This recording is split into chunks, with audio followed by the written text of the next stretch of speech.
जय हिंद दोस्तों। आज हम लोग इस वीडियो में सैनिक स्कूल प्रवेश परीक्षा 2023 में आने वाले क्वेश्चन पे बात करेंगे। उसमें आते हैं क्वेश्चन जैसे गणित और हिंदी, और उसके बाद यहाँ पे बौद्धिक परीक्षा लिखा हुआ है जिसको हम लोग रीजनिंग बोल लेते हैं, और सामान्य ज्ञान।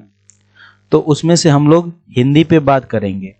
जो हिंदी में 25 क्वेश्चन आते हैं जो 20+5 होते हैं, यानी इन 20 पे हम लोग डेली बेसिस पे बात करेंगे और इस 5 पे हम लोग बात नहीं करेंगे, क्योंकि ये पैसेज से आता है और पैसेज के जो अलग से क्वेश्चन बनते हैं उन पे हम लोग अलग से एक वीडियो बना के बात कर लेंगे कि पैसेज में जो क्वेश्चन आते हैं उनको कैसे हम लोग पकड़ेंगे और उनका आंसर जल्दी से कैसे दे लेंगे समय बचाते हुए। तो डेली बेसिस पे हम लोग रोज मिलेंगे 20 क्वेश्चन के साथ, हिंदी के प्रैक्टिस सेट के साथ।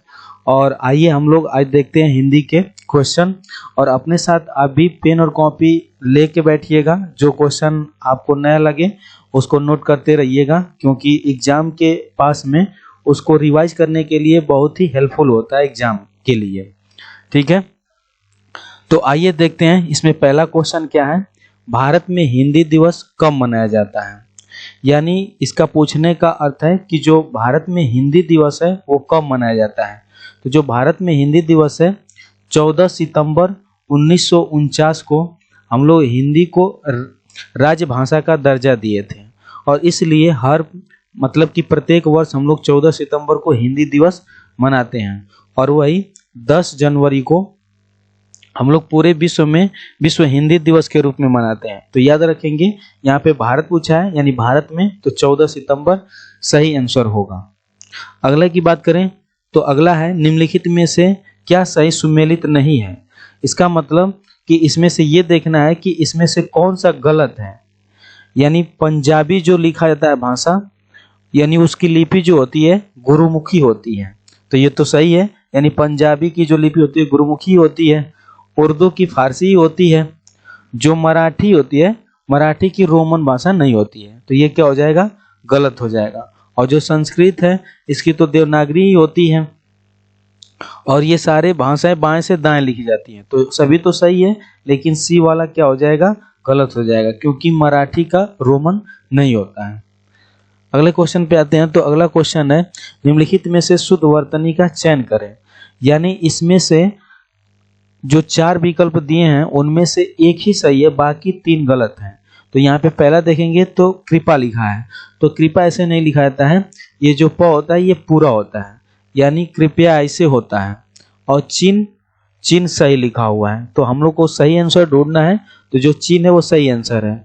और आशीर्वाद जो यहाँ पे यहाँ पे दिया गया है वो आशीर्वाद यानी कि स पे नहीं होगा, वो यहाँ पे वा के ऊपर होगा, तो यहाँ पे ये से जब लिखा रहेगा तो ये सही माना जाएगा, आशीर्वाद। और उज्जवल में डबल आधा ज होता है, इसको याद रखेंगे। ये जो नीचे पूरा ज दे दिया है ये भी आधा ज होता है, तो ये सही माना जाता है उज्जवल। तो बाकी सभी गलत हैं, और राइट आंसर क्या है, बी। तो चिन्ह ऐसे लिखा जाता है। अगले क्वेश्चन की बात करें तो अगला क्वेश्चन है, तालव्य स और मूर्धा स निम्नलिखित में से कौन से व्यंजन हैं। यानी किस व्यंजन के अंतर्गत आते हैं, अंतस्थ व्यंजन, उष्म व्यंजन, स्पर्श व्यंजन या अन्य व्यंजन। तो बड़ा स यानी जिनको कहते हैं तालव्य स, उसके बाद दंत स और मूर्धा स और ह, ये तीनों या चारों व्यंजन ही उष्म व्यंजन आते हैं। तो दंत स तो यहाँ पे पूछा नहीं है, यहाँ पे तालव्य स और मूर्धा स पूछा है, तो दोनों ही कौन से व्यंजन होते हैं, उष्म व्यंजन होते हैं।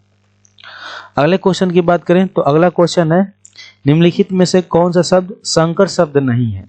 संकर शब्द का मतलब ये होता है कि जो 2 अलग अलग भाषाओं से मिलकर बना होता है उसको संकर शब्द कहते हैं। जैसे रेल, गाड़ी। तो यहाँ पे देखेंगे तो जो रेल है वो इंग्लिश शब्द है और जो गाड़ी है वो हिंदी शब्द है, तो इनके मेल से ये शब्द बना हुआ है, तो ऐसे शब्द को हम संकर शब्द कहते हैं। तो यहाँ पे देखिए हवा प्लस दार है, तो इन दोनों को मिलाएंगे तो हवलदार हो जा रहा है। मांग प्लस पत्र है, तो इन दोनों को मिलाएंगे तो मांग पत्र हो जाएगा। और रेल प्लस यात्रा है तो रेल यात्रा हो जाएगा। तो ये तीनों शब्द तो संकर शब्द हैं, जबकि बोलचाल एक ही भाषा का शब्द है, तो इसलिए संकर शब्द नहीं होगा। तो राइट आंसर क्या हो जाएगा, बोलचाल। अगले क्वेश्चन की बात करें तो अगला क्वेश्चन है उपस्थिति शब्द में प्रयुक्त उपसर्ग है, यानी उपस्थिति ये शब्द लिखा गया है, इसमें उपसर्ग कौन सा शब्द है। तो याद रखेंगे मतलब कि जब आपको उपसर्ग छांटना हो या तो प्रत्यय छांटना हो, तो उसमें जब उपसर्ग जो आगे शब्द लगा होता है उसको कहते हैं, और प्रत्यय छांटना हो तो पीछे लगा होता है। तो हम उस शब्द को निकालते हैं जिस शब्द के निकालने की वजह से उसके अर्थ में बहुत ज्यादा चेंजिंग नहीं होता है, यानी जो अगला शब्द होता है वो बिगड़े ना उसका रूप, उसका कुछ ना कुछ अर्थ निकल रहा हो। तो जैसे उप अगर हम लोग निकालेंगे उपस्थिति का, अगर उप हम आगे से निकालेंगे तो उमें स्थिति बना रहेगा।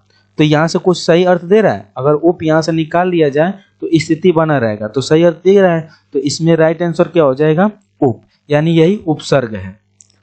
ठीक है, अगला क्वेश्चन की बात करें तो अगला क्वेश्चन है निम्नलिखित में से बेमेल चुनिए। यहाँ पे दिया है मूल्यांकन, यानी कि इधर शब्द दिया है और इधर संधि दिया है।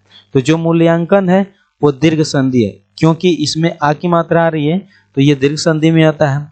यहाँ परमेश्वर तो देखिए एक ही मात्रा है, यानी चुरखी इस पे लगी हुई है एक, तो वो गुण संधि में आता है। और भावुक यानी भाव प्लस क्या होता है, उक होता है। तो ये देखेंगे तो अयादि संधि होना चाहिए, लेकिन यहाँ पे लिखा है विसर्ग, तो ये क्या हो जाएगा, गलत हो जाएगा।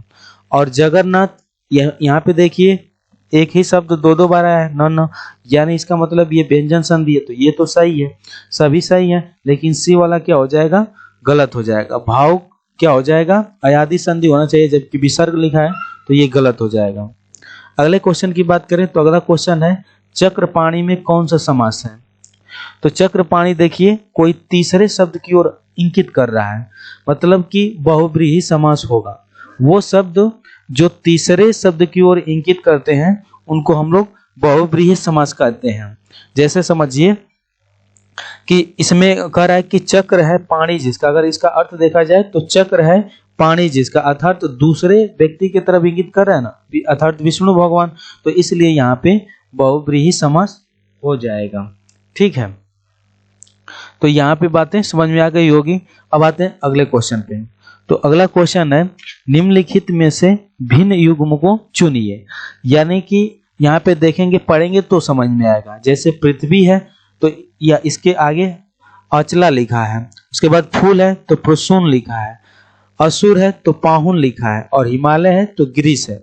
तो पढ़ने से आपको समझ में आ रहा होगा कि पृथ्वी का कहीं ना कहीं ये पर्यायवाची दिया है, जैसे पृथ्वी का अचला, फूल का प्रसून और असुर का पाहुन तो होता नहीं है, तो ये क्या हो जाएगा, गलत। और हिमालय का ग्रीस होता है क्योंकि ये भी पर्यायवाची है, तो ये सारे सभी सही हैं, जबकि सी वाला असुर का पाहुन नहीं होता है, तो ये गलत हो जाएगा। अगले की बात करें तो अगला है निम्नलिखित में से कौन सा शब्द भाववाचक संज्ञा नहीं दर्शाता। यानी भाववाचक संज्ञा किसे कहते हैं, तो जो शब्द किसी चीज या पदार्थ की अवस्था या दशा या भाव का बोध कराता है उन शब्दों को हम लोग क्या कहते हैं, भाववाचक संज्ञा कहते हैं।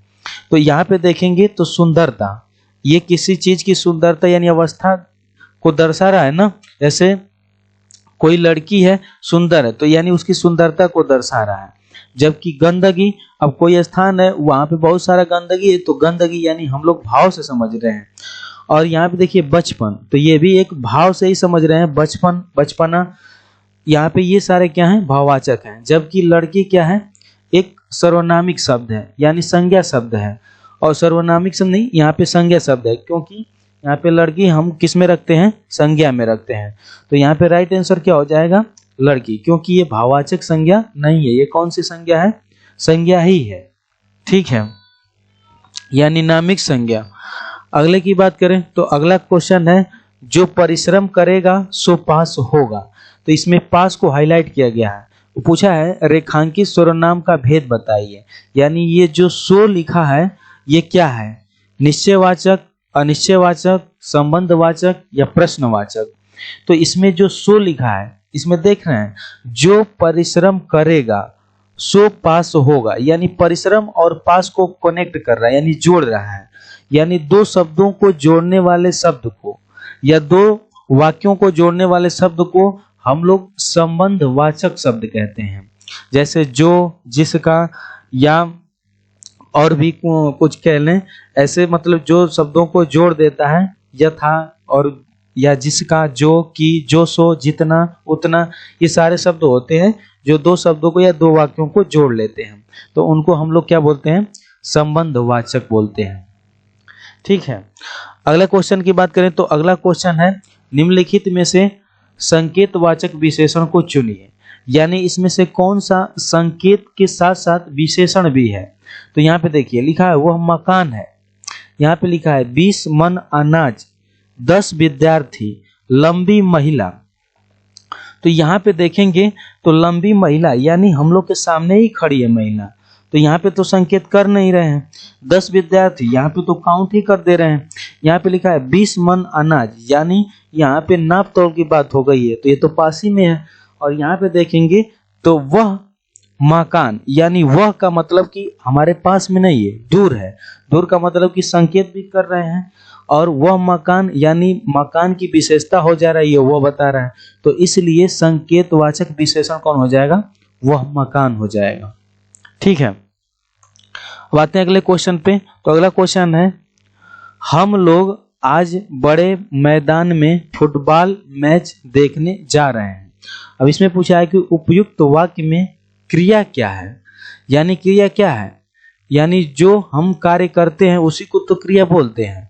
तो हम क्या करने जा रहे हैं? देखने जा रहे हैं। क्या देखने जा रहे हैं? यानी कि मैदान में फुटबॉल हो रहा है, उसी को देखने जा रहे हैं, तो यानी यही तो क्रिया हो जाएगी।